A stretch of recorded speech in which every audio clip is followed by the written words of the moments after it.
I never thought the love of my life could break up with me in front of his friends telling me I wasn't good enough, and then leaving me with a $6,380 bill I couldn't afford. My name is Olivia Harper. I'm 27. I live in Chicago, and I work as a graphic designer at a small marketing firm downtown. I've been with Ryan Carter for 5 years. We had our routines, our inside jokes, our quiet Sunday mornings, and awkward family dinners. Things weren't perfect, but I thought we were solid. Ryan could be critical sometimes, sure little comments about my outfits, my hair, or how I spent my weekends, but I'd always brushed it off as him being honest. Over the years, we'd shared trips, dinners, and late-night talks about the future. I never imagined he'd turn those shared moments into a public humiliation.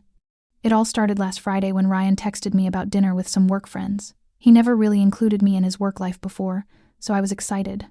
I even went shopping for a new dress, spending more than I wanted, just to feel ready for the evening. Hair straightened, makeup done. I thought I looked nice. I got to the restaurant downtown, one of those expensive places with tiny portions and no prices on the menu. Ryan was already there with his 2 coworkers, Mark and Jason. The moment I walked up, he barely looked at me. "You're late," he said, not even bothering to stand properly. I tried to laugh it off, explaining the parking situation. Ryan's friends gave me a quick, awkward smile, but Ryan just shook his head. "You really wore that?" he said, loud enough for Mark and Jason to hear. I froze. I had chosen a simple navy dress I thought looked nice. Yeah, I said, forcing a smile. "Bold choice," Ryan smirked, "for someone with your figure." His friends chuckled, and I felt my stomach twist. The next hour was worse. Ryan talked over me, corrected me mid-sentence, and laughed at almost everything I said. When I mentioned something about a client at work, he waved me off. "You don't really get how real businesses run, Olivia. Retail isn't a serious job." I kept my voice small, trying to participate in the conversation, but every attempt was cut down. Then Mark asked how we met. I started telling the story about our mutual friend who introduced us, but Ryan interrupted. "Yeah, Vanessa just felt sorry for her," he said, laughing. "I was doing her a favor. I wanted to disappear. By the time the waiter brought our meals, I was barely touching my food." Ryan made joke after joke about my pasta, about my choices, my bold appetite. Each comment was sharp, calculated. I realized this wasn't just about teasing, it was about showing off in front of his friends. My face burned. Finally, the bill came. Ryan picked it up, looked at it, and slid it toward me. "And I think it's time we're done," he said. I blinked. "What?" "I'm breaking up with you," he said, standing. "A girl like you should be grateful I even dated you this long." Then he walked out, laughing with Mark and Jason. I was left staring at a $6,380 bill I couldn't afford. The waiter's look of pity made everything worse. I paid quietly, slipped out to my car, and called my friend Vanessa, sobbing. I couldn't stop replaying every word, every glance, every laugh at my expense. 5 years of relationship, reduced to insults and a check I had to cover. I felt exposed, small, and completely blindsided. That night I sat in my apartment, the dress still on, the makeup smudged, and tried to process it. I realized something. Ryan's friends had been watching, and he had enjoyed it. That humiliation wasn't accidental. It was deliberate. And it was only the beginning of seeing him for who he really was. The weekend after Ryan dumped me felt like walking through fog. I barely slept. Vanessa texted nonstop, calling Ryan every name under the sun, but even that didn't help much. I just wanted to understand why. Saturday morning, I made coffee and sat by the window. I thought about how many times Ryan and I had walked those streets together, his hand in mine, him talking about his future. Everything with him had always been about appearances. I just hadn't seen it until now. By afternoon, I finally checked my phone. There it was, a photo on Instagram. Ryan, Mark, Jason, and a girl I'd never seen before. She was sitting close to him, laughing, her hand on his arm. The caption read, "New beginnings. Some things are better left behind." My stomach dropped. The post had been up for 9 hours, and it already had hundreds of likes. Vanessa called as soon as she saw it. "Liv, please tell me you're not looking at that post." "I am," I said quietly. Unfollow him. Block him. He's trying to get to you. I know. But I didn't block him. I just stared at the photo until my eyes blurred. The next day, I went through my closet and started packing a few of his things that were still here. I placed them in a box and labeled it with his name. I wasn't planning to give it back right away, but it felt good to take back the space. That afternoon, Vanessa dropped by with takeout. She sat on my couch, kicked off her shoes, and said, "You know what? You're better off. He's a narcissist with a jawline." I laughed, a little. It was the first time I had in days. Then she looked at me seriously. "But don't just move on. Don't let him walk away like that. You deserve to feel okay again. But also," she hesitated, "you deserve closure." "Closure?" I repeated. "Yeah, not his kind of closure, yours. Something that reminds you who you are. Because he tried to take that from you." That night, I couldn't sleep again. I opened my laptop and saw an email from one of Ryan's coworkers, Jason. "Hey you, okay?" He said he felt bad about what happened at the restaurant, that Ryan had been showing off, and that he wanted to apologize on behalf of the night. Then, one line stood out. "You didn't hear this from me, but that girl in the photo? She's been around for months." Months? He had been cheating on me long before that dinner. I didn't cry this time. I just sat there, feeling something sharper than sadness, clarity. By morning, the fog was gone. I got up early, showered, and looked at myself in the mirror. I knew him better than anyone. I knew his patterns, his secrets, the things he didn't want people to know. Ryan cared more about his reputation than anything else. I picked up my phone and texted Vanessa. "You said something about closure. I think I know how to find mine." I didn't rush into anything. I started small. Monday morning, I went to work early, like nothing had happened. During lunch, I opened LinkedIn. Ryan's profile sat right there, marketing director at Carter & Co., a job he only got because of his uncle's connections. I stared at his photo, then scrolled through his recent posts. He had written one just yesterday. "Grateful for growth, new opportunities, and the people who truly support me." The hypocrisy almost made me laugh. Then I remembered something Jason had said in his email. "He's been showing off for months." I replied to him. "Hey Jason, thanks again for reaching out. I appreciate your honesty. Can I ask, what did you mean by showing off? At work?" He responded within 10 minutes. "Ryan's been showing up to company events with this girl named Mia. He claims she's a client, but everyone knows that's a lie. His uncle hates her, thinks she's terrible for his image. And it's not just about her. Ryan's been trying to impress a big investor lately, the kind that could make or break his career. If anyone finds out he's bringing Mia around and pretending she's a client, or that he's reckless with appearances, the whole deal could collapse. Honestly, he's skating on thin ice, and one wrong move and he's done." There it was. If something made him look unprofessional, especially in front of investors or his uncle, he'd crumble. That night, I stayed up late, going through old photos and texts. I still had everything: his messages, late-night calls, even screenshots from months ago where he'd lied about working late. Mia's name appeared in a few of them. She wasn't just new.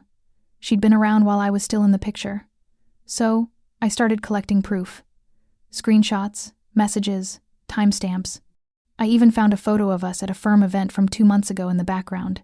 You could see Mia. That was all I needed. On Wednesday, I drafted an anonymous email. It was polite, professional, and cold. To investorrelations@carterco.com. Subject: concern regarding recent conduct. I'm writing to share information that may impact your upcoming client meeting. Your marketing director, Ryan Carter, has been using company resources for personal activities involving a client named Mia. Several employees are aware. Attached are photos and messages. And sent it from a new Gmail address. Then I waited. By Friday, Vanessa texted me first. "Liv, did you see Ryan's page? He locked his LinkedIn. Something's going down." I checked. She was right. His profile was private, and his latest posts were gone. Later that day, I got another email from Jason. "I don't know what happened, but Ryan's in deep trouble. His uncle found out about Mia, apparently some anonymous tip with screenshots. He's suspended for now."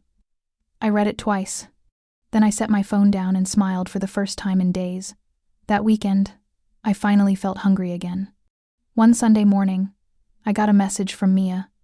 Hey, I know you don't owe me anything, but can we talk? I ignored it at first. Then she sent another. I didn't know he was still with you. He told me you were over months ago. Please, I just need to explain. I agreed to meet her at a cafe downtown. She looked nervous when arrived. She sat down with a shaky smile. I'm sorry, she said right away. I had no idea. He told me you were obsessed with him, that you wouldn't move on. I almost laughed. Sounds like him. She looked down. He said you'd been unstable lately. He made me block you on everything. I swear I didn't know. Then she pulled out her phone and showed me something, screenshots of texts between her and Ryan. He'd been planning to move in with her, using money he'd stolen from company accounts labeled as client expenses. It all clicked. That was the final piece I hadn't expected. By the time I got home, I knew what I had to do. I gathered everything, every proof, every screenshot Mia gave me, and sent one final anonymous email, this time, directly to Ryan's uncle. I thought you should see what your nephew's been doing with company funds. Consider this a warning before investors find out. The next morning, news spread fast. Carter & Co.'s official account posted a short statement. Effective immediately, Ryan Carter is no longer with the company.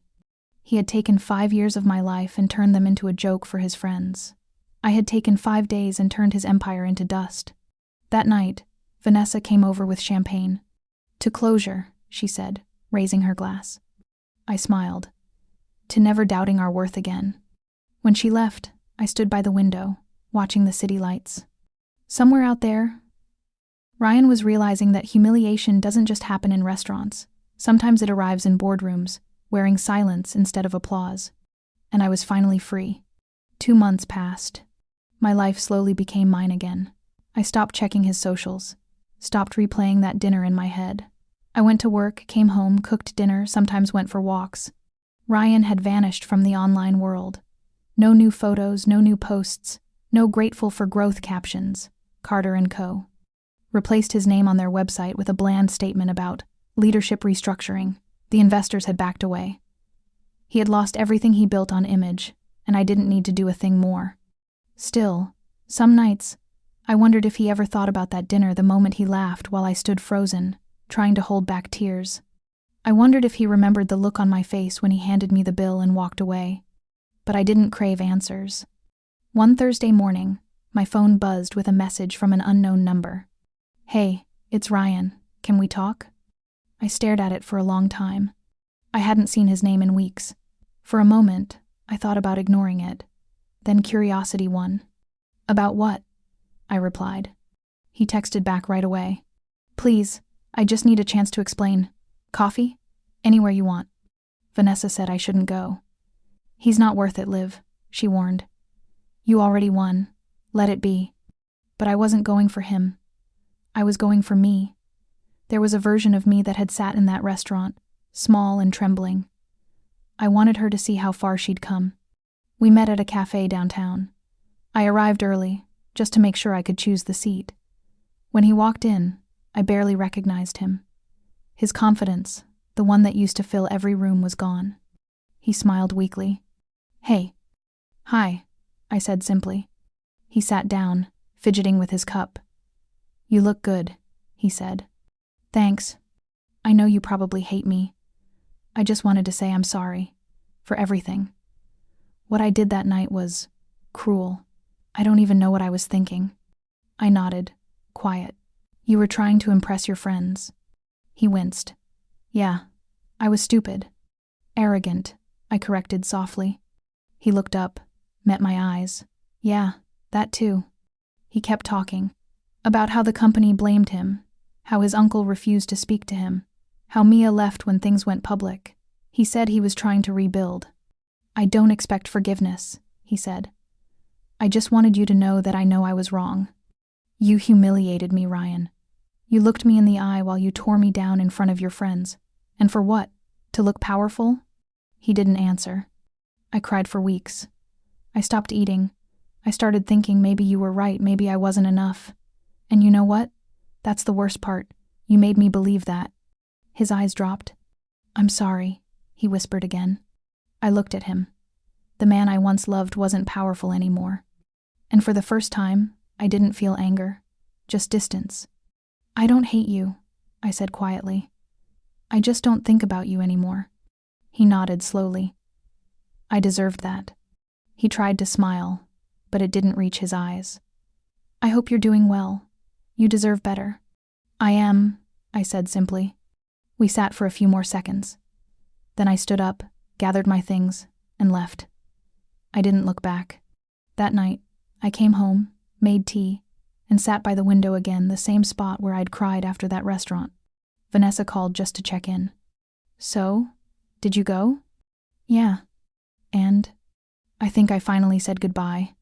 She smiled through the phone. "You sound peaceful." "I am." After we hung up, I opened my laptop and scrolled through a few of my design drafts. There was a new project I'd been working on quietly for weeks, a small freelance brand of my own. Something personal. I'd called it Olive & Co. It wasn't much yet, but it was mine. I smiled as I hit publish on the website. A few days later, I got an email from a potential client, a small business looking for someone to handle their branding and web design. They'd found me online. I accepted the offer, and within a month, I was juggling more clients than I expected. Word spread fast. Sometimes, I still caught myself thinking about that night, about the girl I was before the restaurant, and the woman who walked out of that cafe months later. The difference wasn't just strength, it was self-respect. Ryan once made me feel small for being myself, but he taught me something valuable, that people who need to humiliate others are already empty inside. And people who survive that humiliation, they learn how to rebuild from silence.